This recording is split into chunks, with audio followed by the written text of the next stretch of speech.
Hey, what's going on? Scott Taylor with San Diego Real Estate Hunter.com. In this video, I'm going to break down 5 crucial facts that San Diego homeowners know that renters simply do not.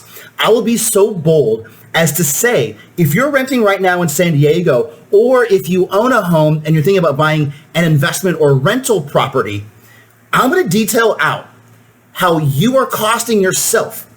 I did the numbers. I first did tens of thousands of dollars. It's not even close. Then I said hundreds of thousands of dollars. Not even close. Depending on the price of real estate, you're costing yourself millions, if not tens of millions of dollars over your lifetime. As always, I back up everything I do with facts. I'm not just some dude online trying to sell more real estate and loans in San Diego. It's all fact-based. As always, look below the video. There's going to be some more show notes that goes over things that I'm talking about, as well as a link to resources to back up everything that I'm going to be going through. As always, if you find value from the video, I'd really appreciate you'd smash that like button, subscribe to get more just like them, and tap that notification bell so you never miss an episode. Without further ado, and I'm jazzed up, let's jump right into it. Homeowner crucial fact number 1 that they know that a renter does not.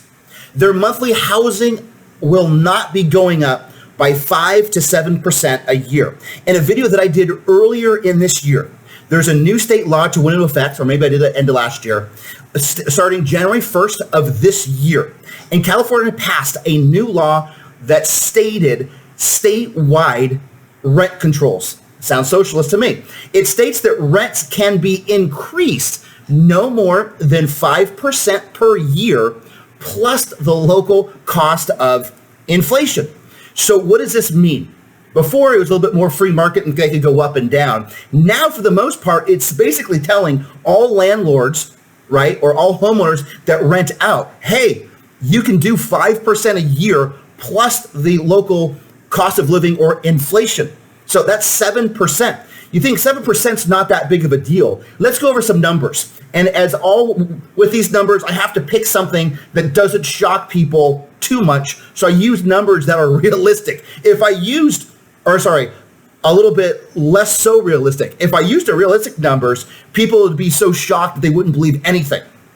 But anyways, if your rent right now is $2,500 a month, and by the way, obviously, if it's a lot more, then this affects you a lot more. But if your rent is $2,500 a month right now in San Diego, we just take the $2,500 times 1.05%, right? That's 5%. If you want to do the inflation, I did it. That's an increase of $125 per month that first year. Then obviously if it went to a rent 2 and they did the same thing, then it would be more than the $125 per month. Now I totally get it. It's not always going to go up like this in a straight line for rent. It might flatten out. It might go down. Depends on everything that's going on. So completely understandable. But below this video, I link out to graphs that show rent in San Diego has only gone up over the last 10, 15, or 20 years, much like most areas where people want to live, especially along the coast or when you have great weather. So what happens for homeowners? We know rent. Renters, guess what? Your rent is always going to go up. Unless we switch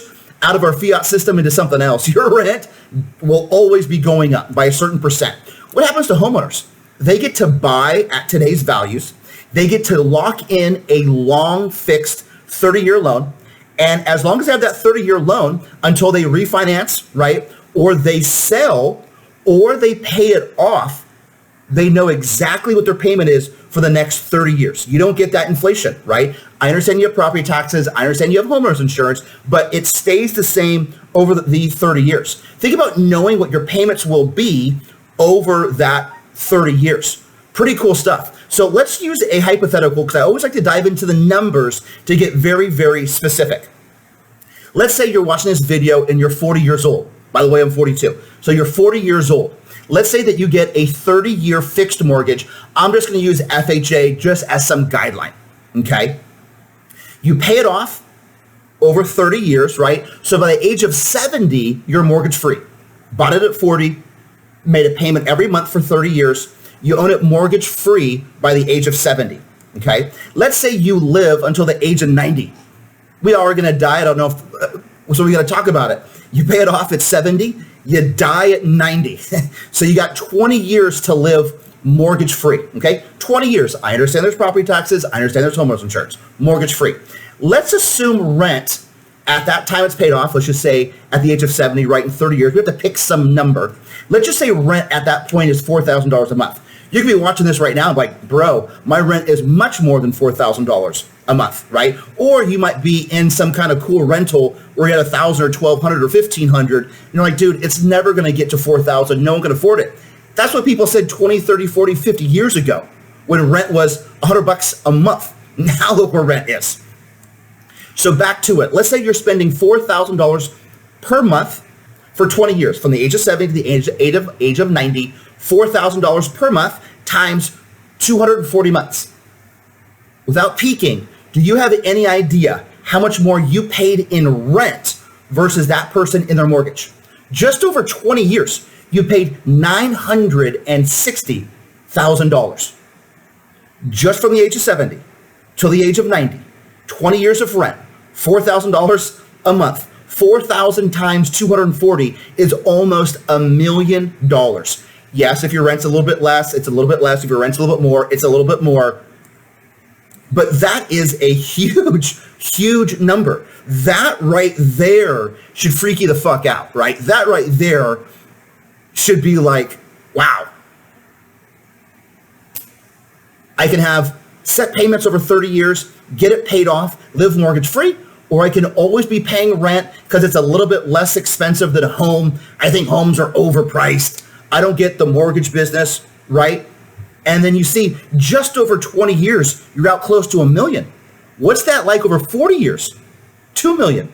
60 years, 3 million. You get the idea. Let's go on to homeowner crucial fact number 2. Every month, they pay more and more towards their principal. And I look a little bit more on my computer when we're going over numbers. I just like to be factually correct. When I personally bought my first condo sometime in late 2001, I believe it was a $110,000 condo in San Marcos. My interest rate at the time was 10%. At the time, I wasn't licensed then when I bought it to do real estate or to do mortgage loans, and went with a stated income, stated asset loan. Anybody that's been around in San Diego for at least 20 years remembers the stated income, stated asset loans. By the way, 10% might sound high. Below the video, I have a link that looks at interest rates dating back to 1971. Okay, if you were getting a mortgage loan in September of 1981, your rate would have been over 18%. 18%. It would have cost you 2 points, right, to get the loan. Obviously, plus you have closing costs, plus you have escrow impounds, etc. Okay, so 18% in 1981. To put that into perspective, at the end of last month, your rate would have been 3%, from 18% to 3%, and you only would have paid 0.8% in fees to get, and then closing costs and escrow impounds, okay? So let's put this in terms of paying down your mortgage balance every month, okay? There's a reason why, number one, I did what I did, and number two, I did what I did, because we'll get into it in a second. So now you're paying down your mortgage balance. This is one of the things that people don't talk about. They talk about appreciation, they talk about tax write-offs. Paying down your principal balance so you can pay it off. You pay off so much more right now because your interest rate's lower, so you pay down your principal faster. Makes sense? More goes towards principal, less towards interest. So let's assume once again that we're using that $700,000 loan amount for an FHA loan, because that's the max we can do for an FHA loan. I'm just picking that. At 3%, starting from month 1, you pay $1,200 towards your principal. So month 1 of your first full payments, you pay $1,200 just towards your principal. So your principal balance goes down by $1,200. Obviously, each month that you go on with the same loan, you pay more and more down towards your principal because your principal is obviously going less and less each month. Makes sense, right? So, one way that you can look at it is you're putting $1,200 kind of into your piggy bank of the future. It sounds a little corny, I get it, but if you have a long-term strategy and you're paying down $1,200, then $1,202, then $1,204 every month, that's how you pay something off and build something substantial. So clearly when you're paying rent, you're not paying down anything, right? If you pay rent, you give it to a landlord, someone owns it, they're paying down their mortgage loan if they have one. If you're a homeowner, you or if you rent it out, some renter is paying down your mortgage loan for you. Apologize if I'm sweaty in this thing. It's a little hot right now in San Diego, a little sticky. Reminds me of Panama. Homeowner crucial fact number 3, you get vital tax deductions. Now, I need to say it, of course, unfortunately, with how we live. I'm not a financial planner. I'm not a CPA. I'm not a tax professional, blah, blah, blah. But anybody could Google, go to some IRS websites, go to H&R Block, or been doing real estate loans for 20 years and bought a lot of real estate and understand how this stuff works. Okay? So according to H&R Block website, homeowners for sure get these 3 deductions. So I'm just using 3. Of course, talk to your own tax professional. You can get more, but let's use the ones that we know of. So you get deductions on your real estate taxes paid every year, okay? You get deductions on the interest you paid that year for your mortgage interest, okay? And you get the mortgage insurance that you paid that year if applicable. So this is one thing I always, it irritates me because people don't understand mortgage insurance. Generally speaking, if you're putting down less than 20%, like if we're going with an FHA loan, every single month you pay a mortgage insurance premium because the lender is taking a higher risk because you're not putting down any money. You have no skin in the game. You have 3.5% into the game, let's just say. But guess what? Here's the good thing, if there is a good thing, is that's tax deductible as well. And by the way, there are loans where if you put down less than 20%, you don't have mortgage insurance. Guess what? The lender's taking more risk. What do? They raise your rate. So it's irrelevant. What you want is the lowest monthly payment possible, whether you have mortgage insurance or you do not. Anyways, let's go back to the hypothetical loan amount of $700,000. In your first full year, that's $21,000 just in interest you get to deduct off your taxes. You also paid $700,000 times 1.25% in property taxes. That's how we figure it at the start in California. Obviously, as you go, it's going to be a little bit different. It's always going up. I would say down, but it probably never does. It's always going to change, right? But you paid $8,750 in property taxes that year, $21,000 in interest, $8,750 in property taxes. If you had that FHA loan, you also paid $74.76 in FHA mortgage insurance for that year. So let's add up these numbers. $21,000 interest, $8,750 in property taxes, and $74.76 in mortgage insurance. So just that first year, and you get it every year, you paid you get deducted off your taxes $37,226. Make $100,000, take those deductions off, you get a huge, huge savings. Okay. Homeowner crucial fact number 4. I need some water. Excuse me. You get appreciation over the long term. Scott, you're a real estate guy. You're telling everybody that they're not making any more land and to buy real estate, it only goes up in value. That's not what I'm saying whatsoever. I've made it very, very clear. I've seen many crashes. I was in San Diego, saw the crash, knew the values came down. I've been in Argentina and Panama and all these different markets where this stuff happens. Of course, just look at stats. Stuff goes up, stuff goes down, but let's get into it. There's a graph below the video, or a link to a graph, I should say. In 1953, the median U.S. home price was just over $18,000. Okay, I know that the median U.S. home price very recently, because it's been all over the news, and this is for U.S., not San Diego, just passed $300,000. From $18,000 to $300,000 in less than 70 years. That's less than one lifetime, okay? Then obviously for San Diego, these things are much more drastic. And of course, as I've talked about quite a bit, we see the biggest rises and drops, because of fiat money, after 1971, when the US and the world went off the gold standard. Now we know all governments are printing money at will that are backed by absolutely nothing. When that happens, things like home prices have to go up because it devalues the money. It's just basic. They're already telling you what they're doing, and they're doing it. It's clear. Check out the graphs. After August 15th, I think August 15th, 1971, I know it's 1971, when the world and the US went off the dollar standard, you see everything shoot up in prices. Take a look. It makes complete sense. Cars, another thing that just gets more and more and more expensive. Homeowner crucial fact number 5. This might be my favorite. You get back peace of mind, your time back, and you get off the real estate porn wheel. If you're looking at notes below, I left no notes because I wanted to talk about this one a little bit more.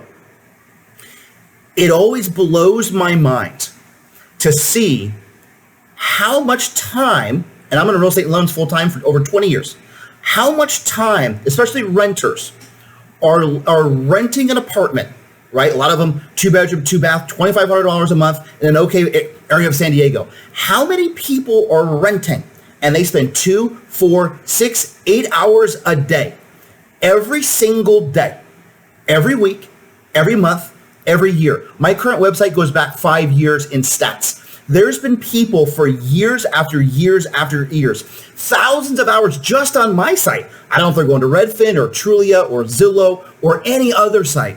Just on my site have wasted, not invested, wasted thousands of hours doing real estate porn. And you get the idea. Or just kind of all day they're looking at different properties. No, they don't like that one. Looking at different properties.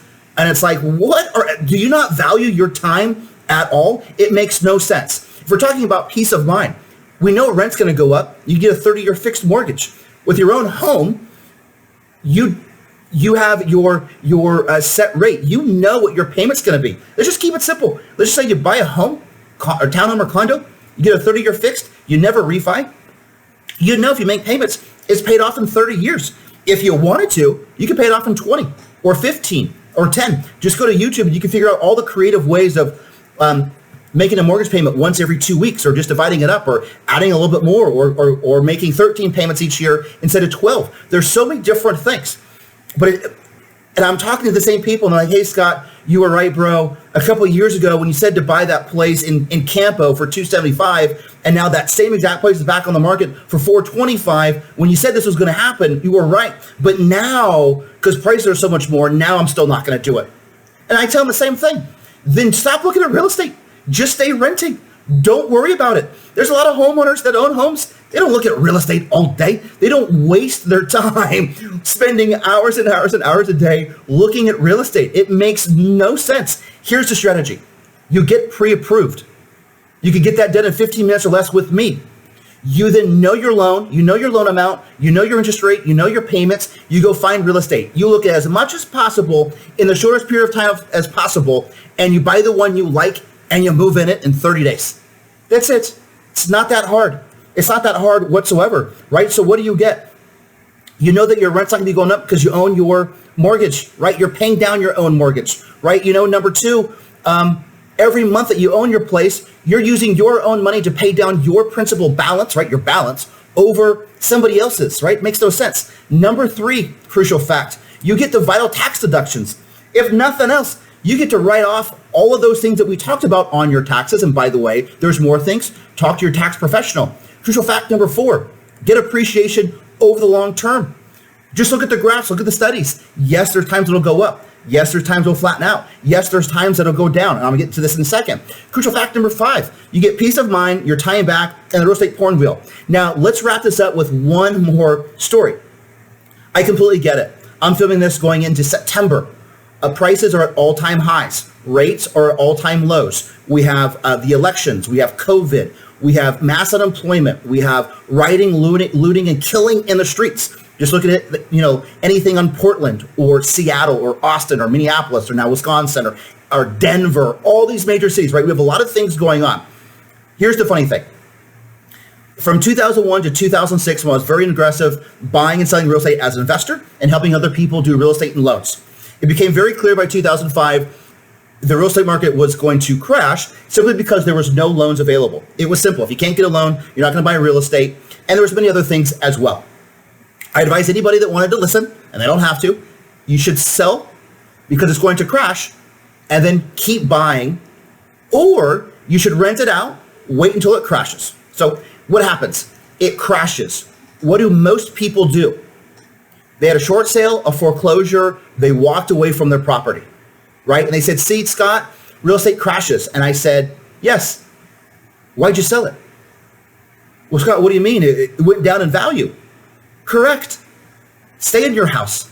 Well, I didn't want to stay in my house. Okay. Rent it out. Let somebody else pay it. And then you move into your next place if that's what you want to do. Live there for a couple of years. Move out, rent it out, and buy a new place. You can just rinse and repeat. Just keep it, rent it out to tenants with these higher rents, and just get a different place. Why would you buy it high and sell it low? If anything, if you bought it high, understandable, or maybe you didn't sell in time, keep it while the prices are low, put tenants in to cover your mortgage, and then buy another place. You buy it when it's low. Let's use one more analogy for those stock people. Let's say you like a specific stock. I won't use one now. Let's call one banana. You have the banana stock and you really believe in the company and it's trading at 100, but there's market crashes that happen, right? And it crashed from 100 to 20, but you believe in the company banana. Would you sell it at 20 unless you absolutely had to? No. Why would you sell it at 20? That's the only time that you would lose if you sold. In real estate, you only lose if you sold or walked away when it was at that, right? If anything, with that stock, you buy more. If you think it was great at 100, it should be 5 times as good at 20, and you buy as much as you can because you like it and like the company. With real estate, it's no different. And by the way, real estate's not even really an investment. Anybody that's done it knows it's a liability. You have to live somewhere, whether you're paying rent or a mortgage. Stop looking at it going on these things. If it goes up, great, just pay it off and be mortgage free. If it goes down, awesome, stay in it, pay it off. If you don't like it anymore, move out, get renters in it to pay down your mortgage and buy something else. And by the way, if you have one now, buy another one. Get out of the horrible 401ks that I see on a daily basis where they make no returns. I don't think people look at their own statements. They don't make any returns, like nothing. Get out of your stocks and bonds and all those things if you think it's overvalued.